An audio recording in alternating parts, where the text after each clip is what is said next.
The Jacksonville Jaguars will reportedly turn down and decline Tyler Eifert's 2021 team option, which means the former Bengals first-round draft pick will become a free agent this offseason. Should the Bengals reunite with Eifert, bring him back, and add another weapon for Joe Burrow? That's a question I think some Bengals fans are asking this week. Look, am I open to it? Absolutely open to it. Tyler Eifert, one of the better tight ends in Bengals history, the former Pro Bowler, a guy in 2015 I think everyone loves and looks back on that season and remembers, has fond memories of it, at least the regular season, specifically the 8-0 start. Unfortunately, when it comes to a guy like Eifert, he just isn't the player he once was.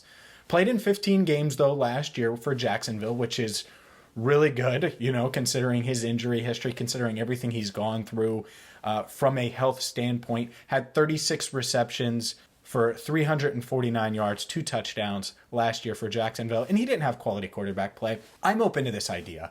I just don't think it's a requirement. I don't think it's something that you have to do or go out of your way for. But if Tyler Eifert's just out there and you need a tight end anyway, you could do much, much worse. And here's the problem. You have CJ Uzomah. He's recovering from that torn Achilles, and he's coming back from that. He also has a $6.2 million cap hit in 2021.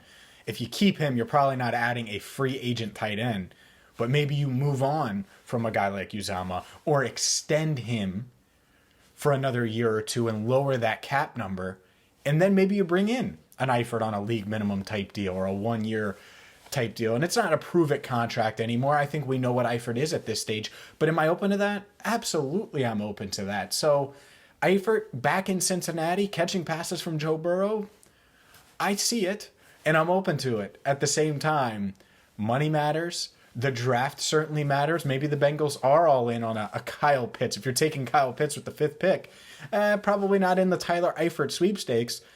But if you can get him on a 1-year deal, why not? That being said, if you're Eifert, do you want to go back to Cincinnati or go somewhere else after going 1-15 last year in Jacksonville? Maybe ring chase, join Kansas City, play behind Travis Kelce or someone like that, somewhere like that. I could certainly see Kansas City being an ideal fit. I also know the Rams were interested in him a few years ago. I could see Matthew Stafford and company trying to get Tyler Eifert on board with a league minimum deal. For more on the Bengals, including the NFL draft, make sure you hit subscribe and check out allbengals.com.